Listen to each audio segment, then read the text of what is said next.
Elements are like in our watch. First, we'll take our watch apart, like this.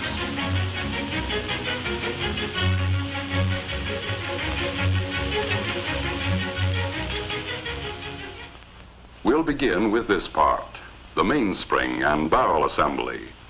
And so we can see everything that goes on inside, let's use giant parts to make a watch model. This is the mainspring, and it lives inside the mainspring barrel. The mainspring is the power plant of the watch, the source of power, like the faucet in our water clock. By winding the spring, we can store up energy. Here is a winding stem with gears and a click to keep the spring from unwinding. And here is the unit that controls the flow of power, like the nozzle on our hose. It is called the balance wheel and hairspring assembly.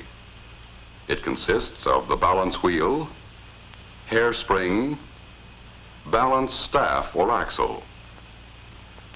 Fastened to the balance staff is a part called a roller. To the roller is attached an upright jewel pin. Let's see how these work together. A push on the jewel pin will start the balance wheel moving, and more pushes will keep it moving.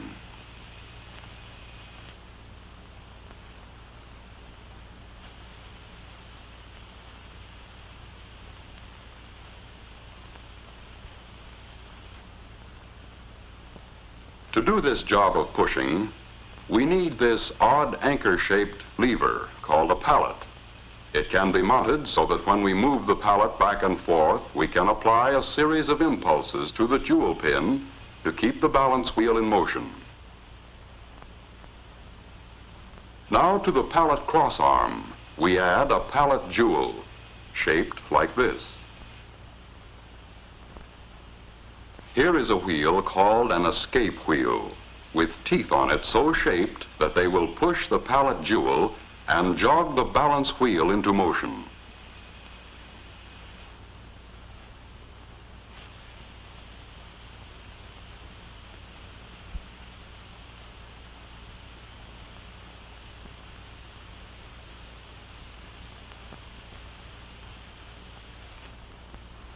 Now we'll use the energy stored up in our mainspring to drive the escape wheel.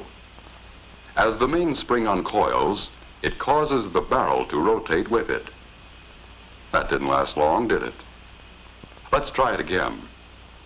Once things get started, there's nothing to stop them. What we need now is a way of holding the power in check, releasing it a little at a time just when it's needed. Another pallet jewel at the other end of the pallet crossarm will do the trick. Just as the first pallet jewel gets a push from the escape wheel, the second pallet jewel locks against another tooth of the escape wheel to hold the power of the mainspring in check. But the balance wheel keeps swinging, and the jewel pin moves the fork end of the pallet until the escape wheel is again unlocked. But when we connect the mainspring directly to the escape wheel, the power is soon exhausted. In an actual watch, it would last only a few seconds. What we need is a way to stretch the power so it will last for more than a day. In our water clock, we used a hose to transmit power from the faucet to the nozzle. We also need a way to transmit power here. So let's add a system of gears and wheels. We'll stretch them out in a line instead of in their usual closely confined location in a watch. Look at the gears a moment and see what they do. First, a small partial turning of the mainspring barrel drives the center wheel a complete revolution.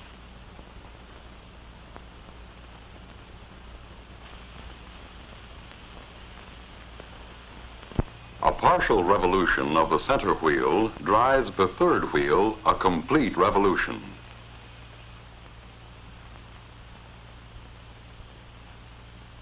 And this in turn drives the fourth wheel much further. As a result, a few turns of the mainspring barrel, driven by the mainspring, will drive the escape wheel many, many revolutions, enough to last a full day and longer.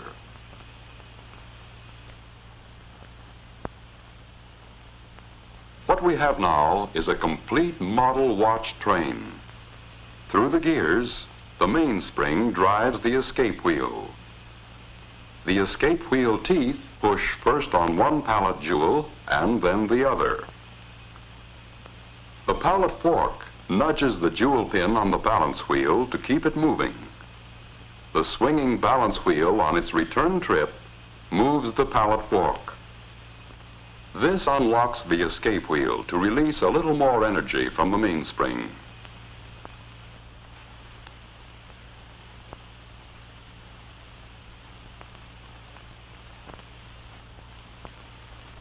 Back and forth, the balance wheel swings, controlled by its small coiled spring, the hairspring, in perfect rhythm.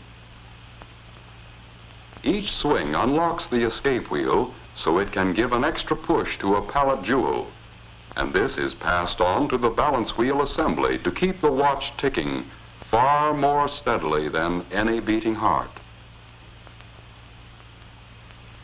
All we have to do now to measure time is count the ticks. But this would be a tedious job and not very practical. Just as we needed a dial on our water clock, here too we need a method for recording the flow of power. So to the shaft of this gear or wheel, we add an indicating hand to measure seconds. As the gear train of a watch moves far enough to make 5 ticks of the escapement, the second hand moves 1 graduation on its dial. To count the minutes, we can attach a dial and fasten a pointer to this gear wheel, which is just the right size so that it turns 1 complete revolution while the second hand makes 60 revolutions.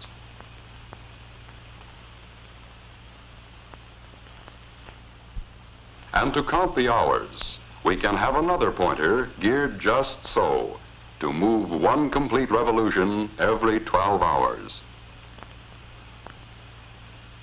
The second hand makes a complete revolution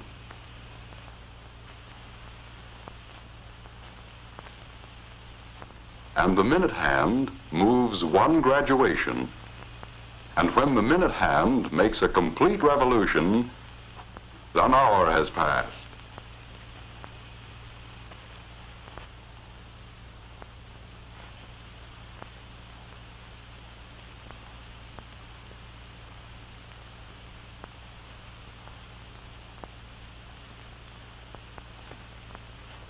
Now we can tell what time it is. But a gear train all strung out like this is a long way from an actual watch. Let's let our model do a bit of rearranging all by itself.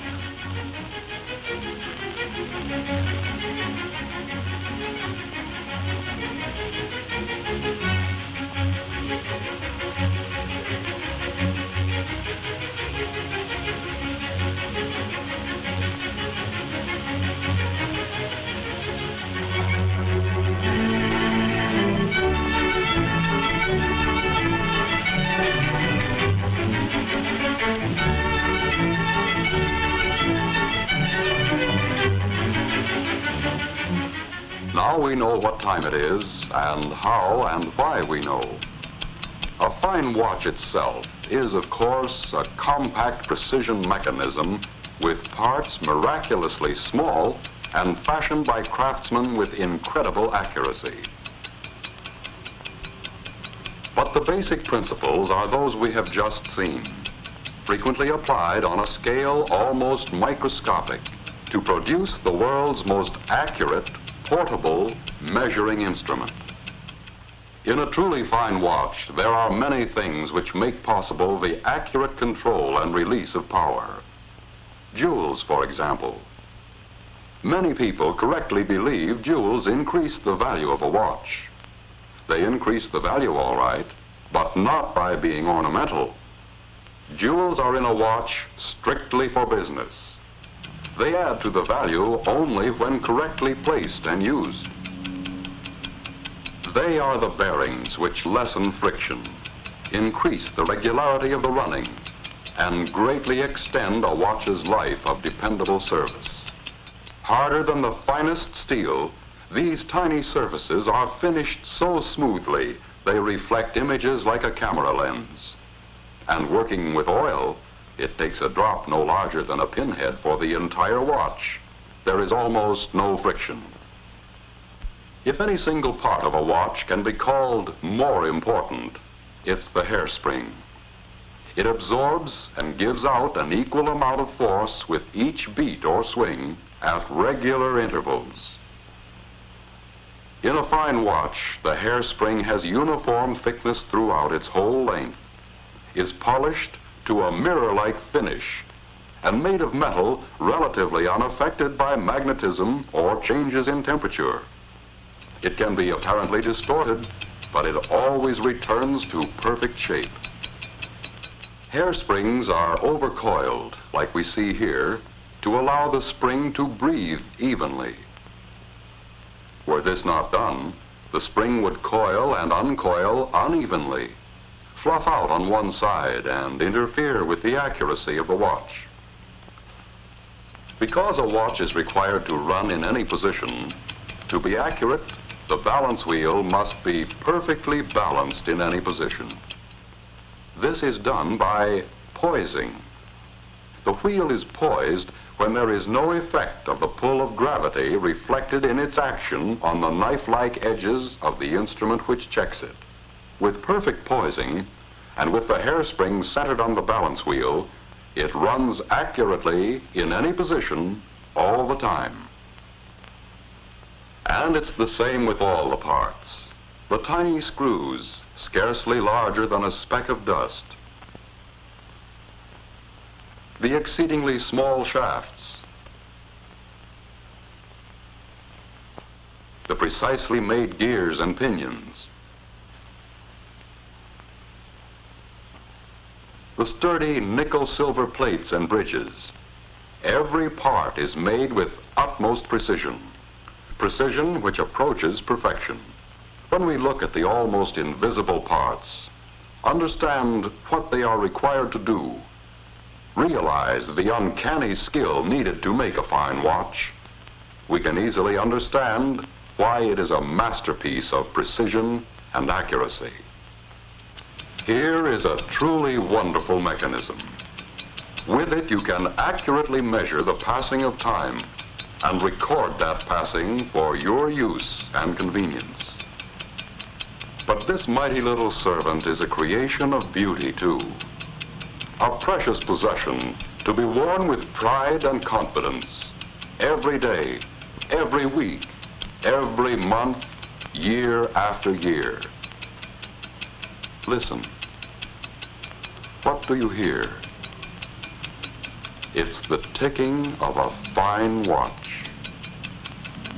Wherever you go, whatever you do, America's fine watch ticks steadily, accurately on. 5 ticks every second.